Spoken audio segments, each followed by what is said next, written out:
Welcome to my channel. Hope you are doing well. So we'll continue our discussion on half wave rectifier. In this lecture we are going to derive the expression for RMS load voltage and RMS load current. So what is RMS? RMS is root mean square. So first we are going to find Vrms. We are going to split up this root mean square and arrive at the expression. So what we are finding? Average RMS load voltage. So we have to first take this square and square the voltage. I will tell what is this V and then take the mean of that squared voltage and then square root. Root mean square. So this V is the output, is the rectified output we get at the end of half wave rectified circuit. This is V1 plus V2. So if you observe this, this is positive half cycle and this is negative half cycle. So V square equal to V1 plus V2 the whole square. V square equal to, since it is square V, I am squaring this voltage. V1 square plus V2 square plus 2V1 V2. Okay, now we will substitute V1 and V2 here after arriving at V1 and V2. This is equation 1. What is V1?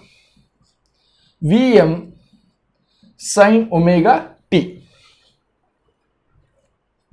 It is valid till this range, omega 2 less than or equal to 0 and greater than or equal to pi, which is positive half cycle. V2 is equal to 0. It is negative half cycle. For in half wave rectifier, negative half cycle is 0. Omega t less than or equal, greater than or equal to pi and less than or equal to 2 pi, 0. Now this is equation 2 and this is equation 3. So putting 2 and 3 in 1, we get V square equal to Vm square sin square omega t.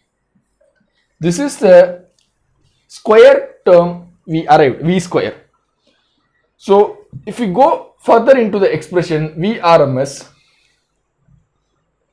this is root, mean is 1 by 2 pi. What is 1 by 2 pi? This 2 pi is the entire range at which the half wave rectified signal output we obtain. In this positive half cycle is Vm sin omega t and negative half cycle is 0. Though it is 0, we have to take the entire range. So we put 2 pi as a mean. Next is the integral symbol 0 to pi. Since this is 0, this term is 0, we are considering only V1 square term.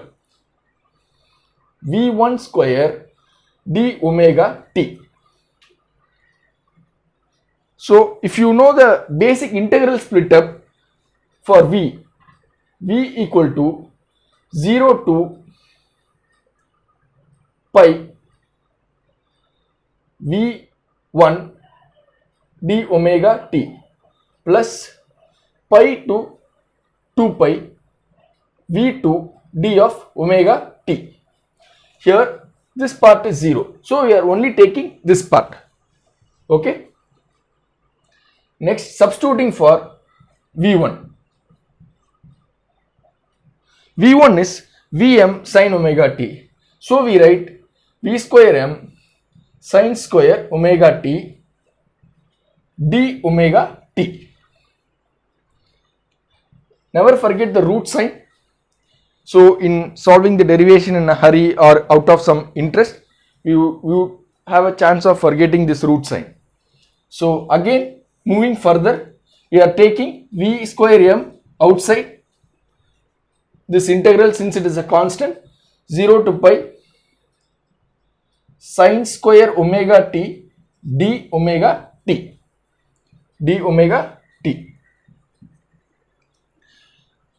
Integrating with respect to omega t. Before integrating, we have to solve for this sin square omega t. The trigonometric identity for sin square omega t is 1 minus cos 2 omega t. It is 1 minus cos 2 omega t by 2 d of omega t. So now we start our integration process. Before that, we will take this 2 out. Continuing, v square m by 4 pi 0 to pi 1 minus cos 2 omega t d of omega t.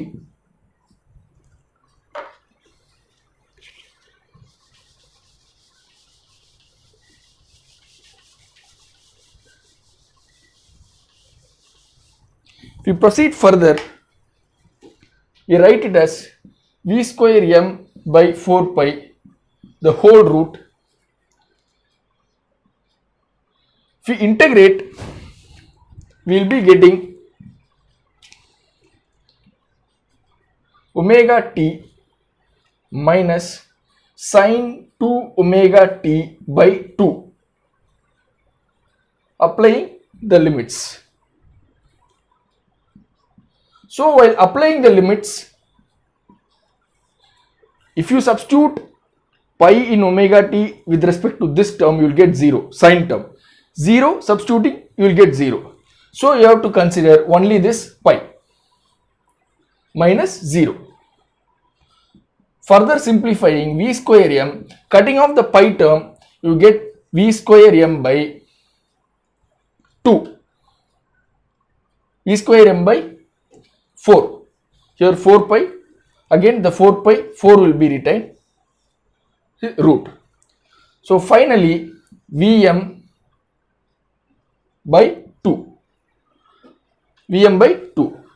So Vrms expression is Vm by 2. For finding Irms, it's very simple. I is equal to V by R, Vrms by R. Irms is equal to Vrms by R. So